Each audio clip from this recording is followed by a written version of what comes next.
Assalamualaikum warahmatullahi wabarakatuh.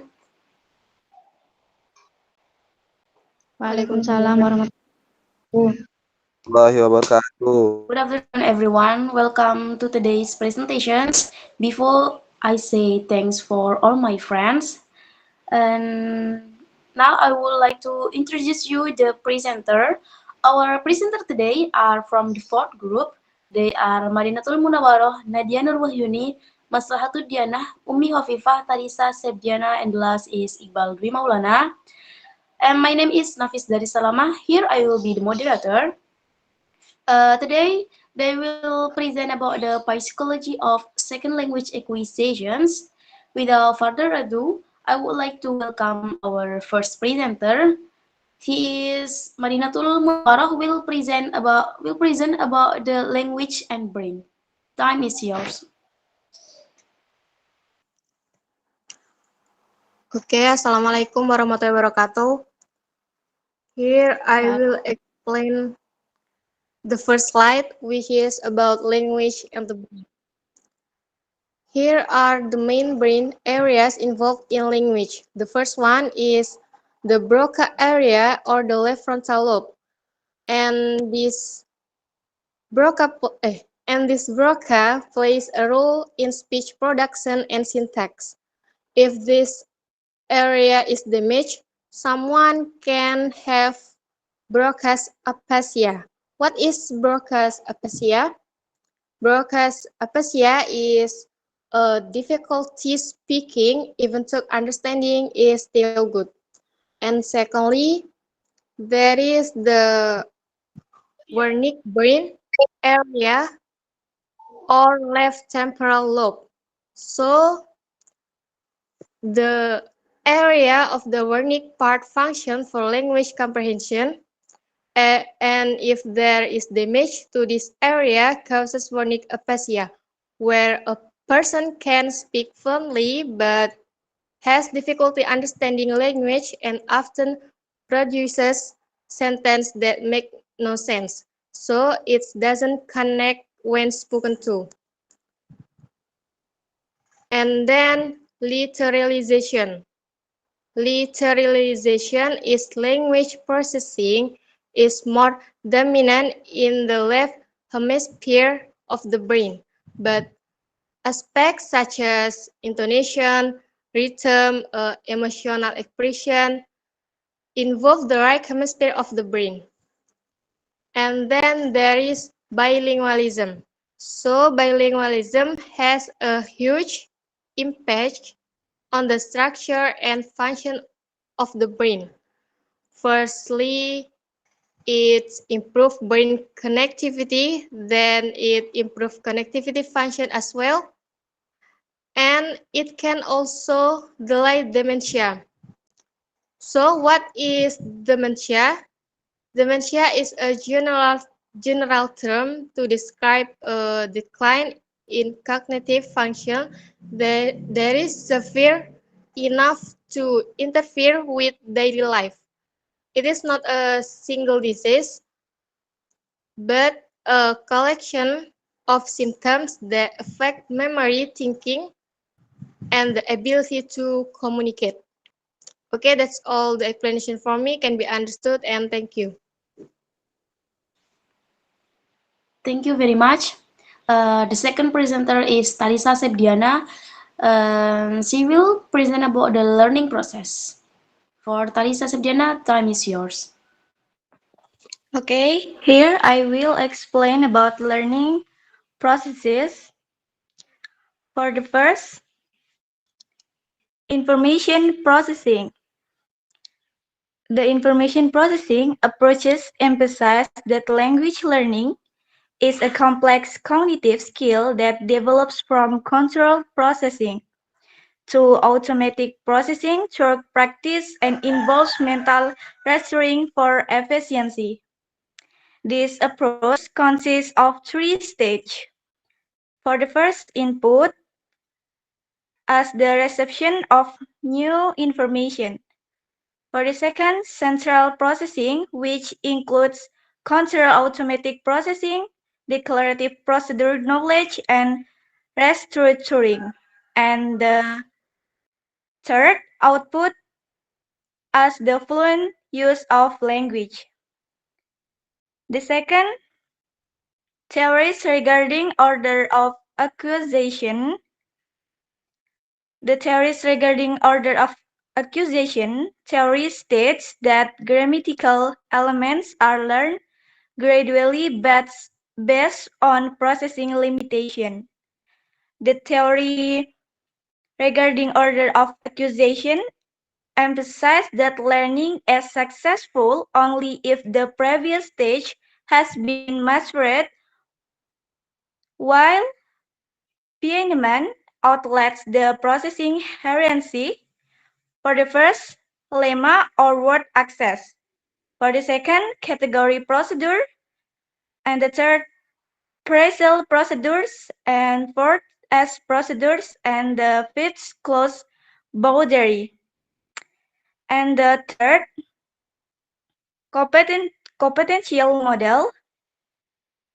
Explain the language acquisition involves mapping between from and function, where in L2 this mapping already exists, while in L2 learning must adjust by detecting language cues, whose state is determined by task frequency, how often a formula is like to a function, contrastive availability, whether the cues has a clear contrastive effect, and conflict reliability, how often the cue leads to the correct interpretations. And the last, connections, connectionist approaches. Connectionist approaches emphasize that language learning occurs through strengthening association between stimuli and responses, as seen in parallel distributed processing, which different from IP because attention is distributed across the system, processing occurs in parallel, and knowledge is stored and connecting stretched between units rather than as patterns in memory. Okay, I think enough.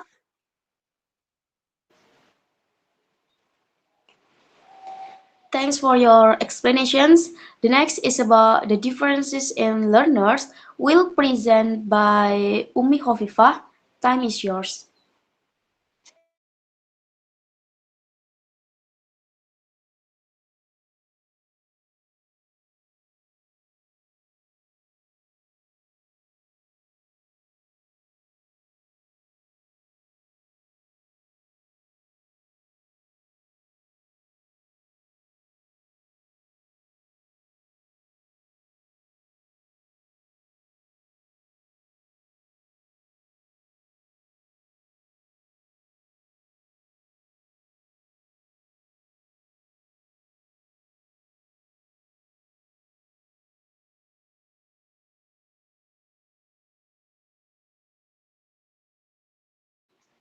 Pardon me, Yes, Umi sorry Khofifah. guys. Yes. Okay, I am Umi Afifa. Here I will explain about differences in learning. According to Troike, there are some differences in learners. First is age. In learning language, young people or children are usually more responsive and understanding than adults because childhood can be said to be golden age, and it is easy to understand what is being tough. Second, sex between girls and boys in learning language also have different strategies. In class observation, girls often participate more in language learning activities and use more strategies for learning, while boys might involve more in risk taking behavior but can be less consistent uh, in study habits. The third, aptitude. Aptitude itself is a person's natural talent or ability to learn a language. So, someone who has talent from the start will have a very high level of success when learning a language. The fourth, motivation. Motivation itself is the encouragement or enthusiasm to do something to achieve the desired goal. According to Traike, there are two most widely recognized motivation, namely integrative motivation and instrumental motivation. Integrative motivation is something that is done according to interests. So we learn a language because we want to. For example, we learn English because we want to communicate with outsiders and understand the culture of the speakers of the language.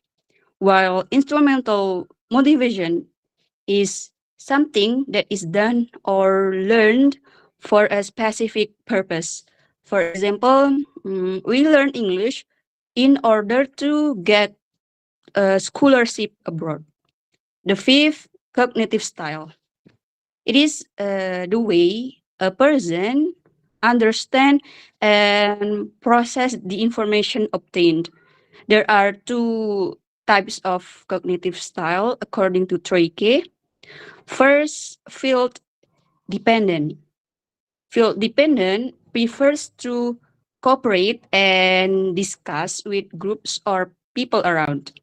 As an example of getting an assignment from a teacher and completing it by discussing with his classmates, while field independent, completing something independently without any guidance from others. Example, reading a book. The sixth, personality.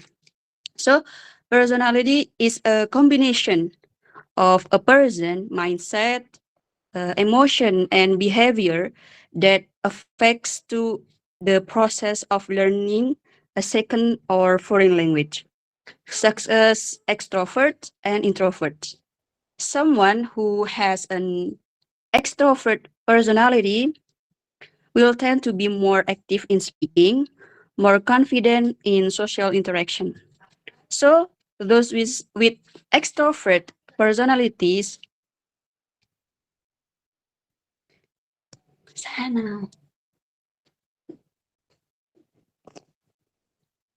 Sorry. So those with extrovert personalities will more quickly develop and master the language in communication situation. For example, students who like discuss with their classmates in English and are not afraid of being wrong. While introvert people focus more on listening and reading skill and tend to excel in aspects of grammar and deep understanding. So, someone who has an introvert personality is still able or successful in developing language according to appropriate learning strategies, but is slow in speaking due to lack of confidence. Example, students who like to learn by reading books only and do not practice their English because they lack confidence. Last, learning strategies. There is a technique of method used in learning a second or foreign language. There are three strategies. First, metacognitive strategies. Second, cognitive strategies, and social strategies. First, metacognitive strategies is doing a plan. For example, mastering 10 new words every day. Second, cognitive strategies deal with processing information. For example, listening to music to develop listening skills. And the last, social strategies involve interacting with others. For example, practicing speaking with native speaker or joining a language community. That's all the explanation from me. I'll give it back to moderator. Thank you. Thank you very much. The next presenter is Nadia Nurwahyuni, will present about the effect of mutualisms by the positive effect. For Nadia, time is yours. Okay, thank you, moderator. Here I'm a sports speaker. I would like to explain about the effects of multilingualism, where there are two effects of multilingualism, positive and negative. In the first part is positive effects. There are 3 points. First is good for training the mind. The ability to speak more than one language has a significant positive impact on one's cognitive development. One of them is the ability to train the mind. So, when someone learns and uses more than one language, their brain is to train to adapt and move between different language structures. This process is known as cognitive flexibility, which helps improve critical and quick thinking skills. For example, someone who speaks Indonesian, English, and Mandarin will be used to switching between the three languages when communicating. In certain situations, such as interacting with friends who speak different languages, their brain automatically has to select and change vocabulary and sentence structure according to the language used. This process trains the brain to think quickly and flexibly. Second, is an essential characteristic of educated and cultured members of society. One of the positive effects of multilingualism is that it makes one an educated and cultured member of society. By educated and cultured, we mean that the ability to master more than one language enrich cognitive skills, increase understanding and appreciation of other cultures, and broadens communication skills. This makes individuals more adaptive and able to contribute to an increasingly cognitive global society.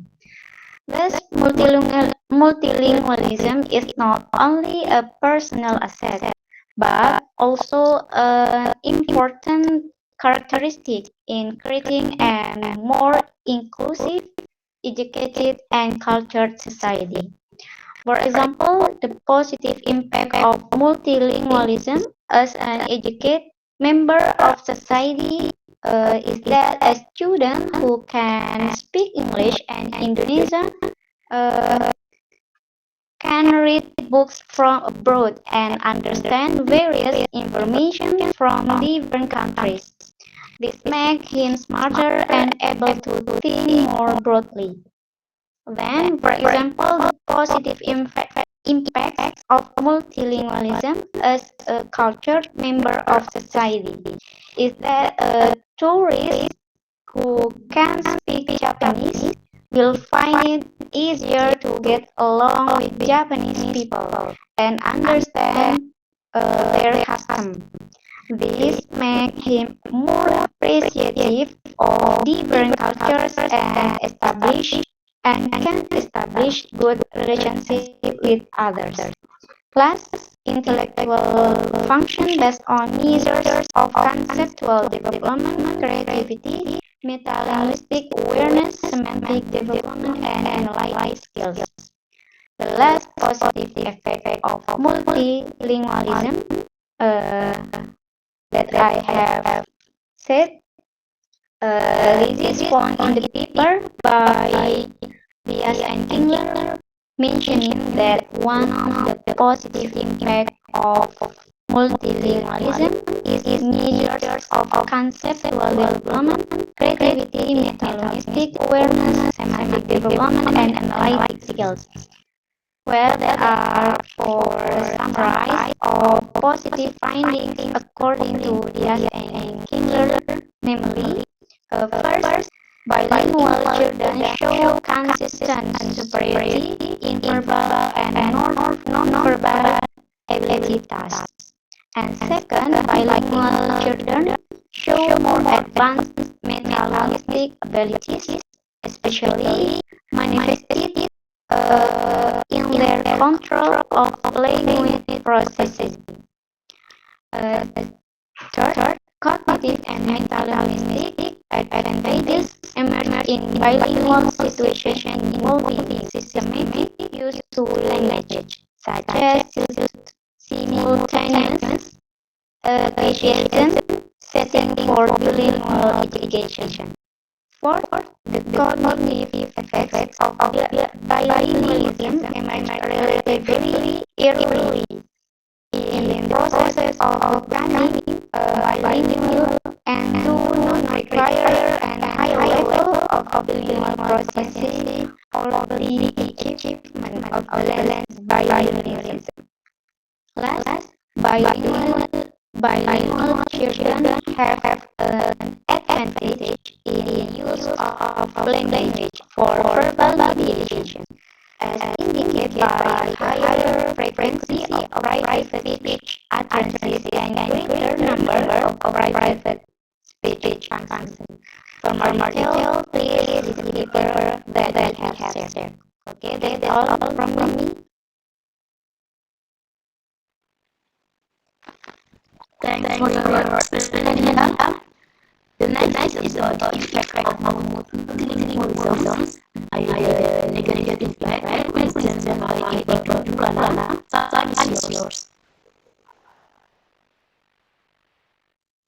Terima kasih kepada Thank you for the moderator for giving me time to explain the negative effects. Okay, first, the negative effects that has two main. First point is general intelligence.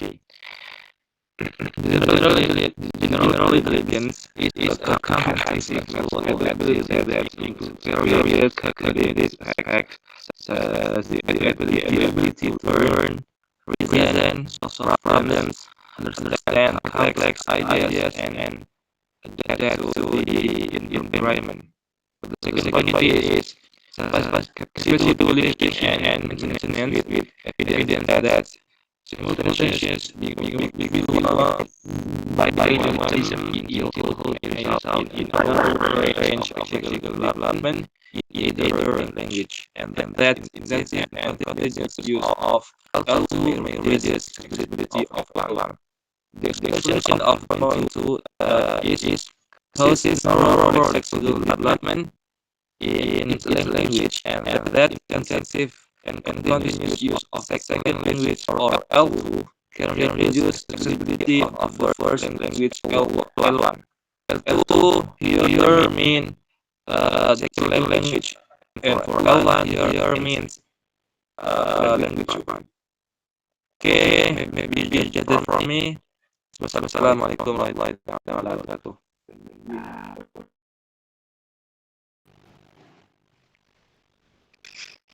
Thank you for your explanations. Right, thank for Oliver. That's all for the explanations. And now we will move to the question and answer sessions. And any questions so far?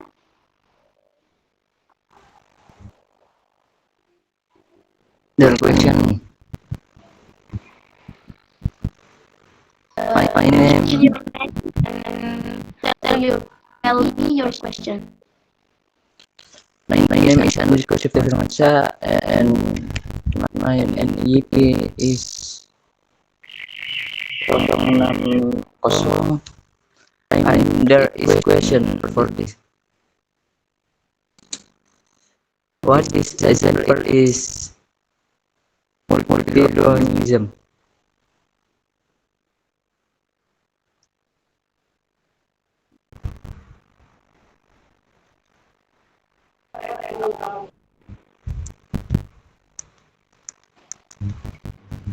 Sorry, your question is what is the example of the multilingualism? Like that.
Wait a minute, guys.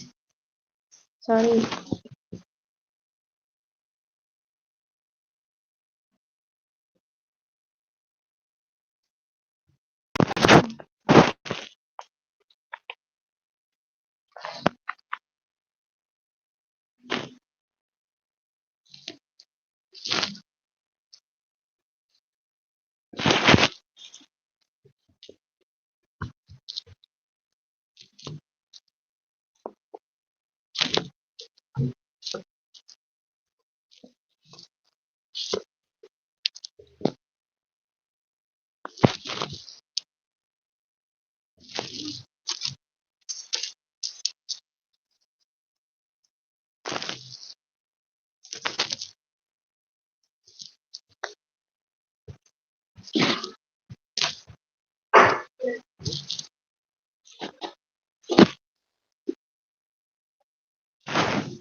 Okay. Well, here I will answer Riku's question. What is the example of multilingualism? Before, what definition of multilingualism is the ability to speak several languages. More than half of the world's population speaks at least two languages, and some speak three, four, even more. For example, someone who can communicate using Maduris, although not as well as when he communicates using Javanese or Indonesian, then he can be called a multilingual. Do you get my point?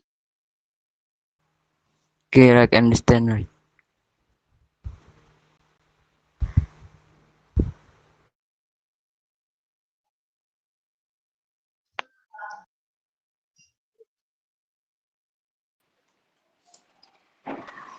Thank you for Nadia for your answer. And now we have reached the end of these presentations. Before I will conclude this material, second language acquisition is influenced by cognitive, motivational, experiential, and conceptual factors. Motivations, cognitive ability, and experience affect learner ability to process and retain language information. Theories of the second language acquisitions, such as behaviorist, cognitive, and social theories, help understand the learner process and develop effective learning strategies. Okay, that's all from this presentations. Thanks for the audience and all the presenters to the great presentations. Thanks for your attention. And the last I say, Assalamualaikum warahmatullahi wabarakatuh. Waalaikumsalam warahmatullahi Waalaikumsalam warahmatullahi wabarakatuh.